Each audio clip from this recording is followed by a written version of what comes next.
Hey, all right, everybody.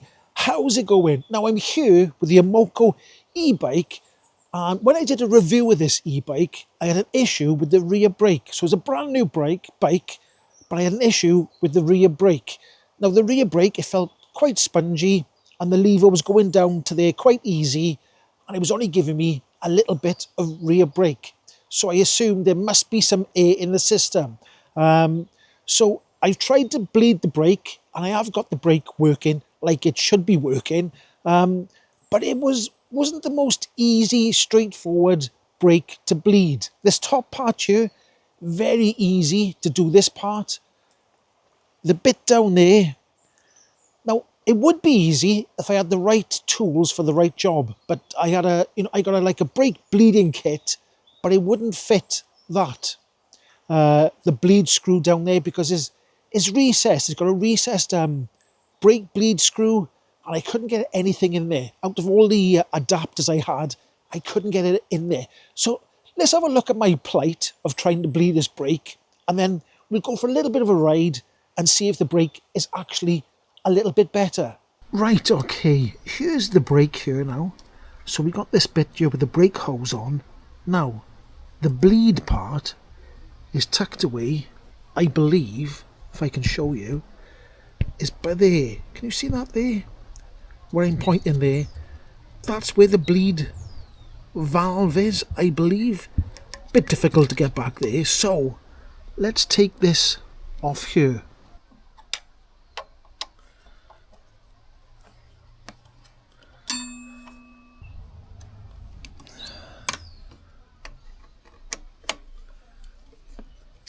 Right, okay, I've taken off this Emoko branded brake. That has to be, there look, that has to be the bleed place to bleed it. It's a star-shaped thing. Now I've tried putting that in there, but it seems super tight. So it's probably going to round off. But I'll have another go and see how it goes. And there we go, look. It's done up so tight in the factory that the actual tool has snapped off in there. So there's nothing I can do now. The end of that grey one there, look, down there, it's snapped off in there. Come on, how ridiculous is this? This shouldn't be like this in the first place. It should be properly bled in the first place. I shouldn't have to be doing this on a brand new bike. Now, if I'm lucky, this is magnetic, so hopefully that hasn't twisted and jammed in there. So hopefully, if I put the magnet on there, that'll come out. Let's have a look. Hopefully, fingers crossed, here we go. Magnet on there. And oh, there we go, look. So that's come out. So either that bleed thing there is extremely tight, or this tool here is really bad quality. Which one is it? Right, okay, so I got to assume that this is the same procedure as any of the brakes. So I've taken the big bolt out and put this in here like that. In there, look, like that. Now, I've got this brake out like this with the yellow thing in there like that. Stop the pistons going in. There's the bleed thing, I believe. And hopefully, I don't think I can get that in there. I don't think that'll go in there, but I'm going to try. And I filled it up with fluid. So, because that's recessed in there, we'll see. I'll try it now. So I did try putting a syringe on here. That one there. And I've got all these things here, but none of them will fit down in there, because it's quite deep down in there, so it doesn't fit properly. So I just resorted to sort of pumping the lever in the front, and it seems to be getting some of the air out.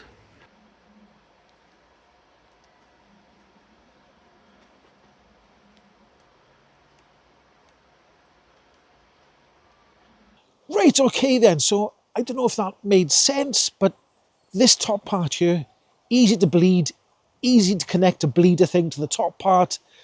The bottom part there, the screw is sort of recessed down. When I undid the screw, air bubbles did come out, and then I bled the rest from here by pulling the lever many times until it seemed to get, I think, all the air out of the system. Anyway, let's go for a ride. Now here we are, out on the old open road, and I gotta say, getting a brand new bike with a rear brake that isn't working correctly isn't the best start, is it? But it's probably just my particular model they sent me. This brake has got past quality control. I don't know how, but it has, with air in the system. Now, like I said, I have tried to bleed it. I've got as much air out of it as possible. So let's go by here and see if the back brake actually does work now when I pull it for the first time. So let's get going a bit faster. And hopefully it should come to a skidding halt. Here we go. There we go. Don't know if you could hear that then. But that means that the back brake is working. Now before, it wouldn't do that. Before, you'd pull the brake in and it'd slow the bike down, but it wouldn't lock the back brake up, if you know what I mean. So it was spongy, and you had to sort of pull the brake a couple of times before the brake actually fully functioned. So there was quite a bit of air in the system. So there we go, a brand new bike with air in the system. All right.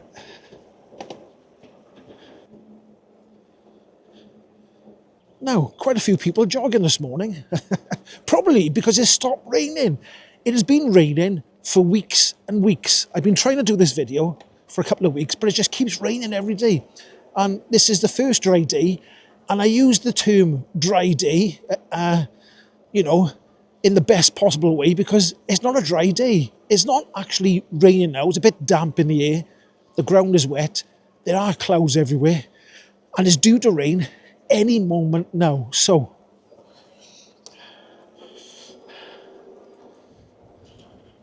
what were those people up to then? Anyway, what was I saying? Oh yeah, the rain. The rain in Spain has been mainly falling down by here. Now, the front brake does what a front brake's supposed to do. Got to be careful going past here, because make sure this car sees me. There we go. It's a bit of a funny junction, but there. That goes to the refuge centre up there, or the tip, or whatever you call it, wherever you live, the dump, the trash place. It's a bit of a funny junction, but there have been accidents in the past because it's got give way and the road gets small. Anyway, I'm waffling. The front brake was absolutely fine, straight out of the box, but the back brake had the issue. So, if you do buy one of these, the back brake is going to be okay. It's just probably mine didn't get past quality control. Anyway, seeing as we're here, nice big hill in front of me, this bike has got plenty of power. If you haven't seen my review video, go and have a look at the review video. It's a nice bike. It is a very nice bike, with one exception: the thumb throttle. The thumb throttle over there is it's a waste of time. It is a waste of time. It's not a very good thumb throttle at all, because it's for the legal limit in the UK, or the EU, I suppose, and it's supposed to go at, you know, stick to a certain speed, but there's no power behind it. There's no power at all. It's very, very weak. In fact, I think it's weaker than the actual walk function. But anyway, this is quite a steep hill. I'm in level assist 5, and it gets up here easy. I'm in gear 4. So it is a nice bike. The suspension is nice. You know, the back suspension does go up and down like it should do, which makes it comfortable. Now, I've only charged this bike once since I've had it. So I did the review, and it's been sitting in the shed in the cold ever since. And we're going up a hill, and we're on 3 bars, and I don't know if you can see on the clocks by the speedometer. Let me turn around. I don't know if you can see there on the clocks. We've done 14.5 miles so far. So you're probably looking at possibly a 30-mile range, maybe. Like I said, it's been left in the cold for a good few weeks now. 3 weeks maybe, something like that. Maybe longer, I don't know. I can't remember the last time I came out on the bike. Was it in the New Year? Or was it New Year's Day? I can't remember. I just can't remember. Now, the battery bar has gone back up to 4 bars because there was a bit of a sag. You get battery sag going up a hill. So it's actually on 4 bars. Well, it's probably, you know, on the verge of going to 3 bars, but and almost 15 miles. So that's not bad at all. Good, you know, pretty good battery. Should do a bit of a brake test by now because I've got 2 brakes. Whoa! Oh, that was good. Good timing as well. There was a big car coming towards me. Right.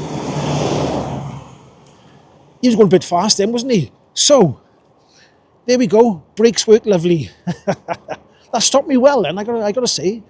Now, I will leave all the links again for this bike down in the description below. If there's any offers or anything, I'll try and leave them down below as well. But like I said, if you want the full review, go and have a look at the other, I think it might have been my last video. That's the full review with this bike.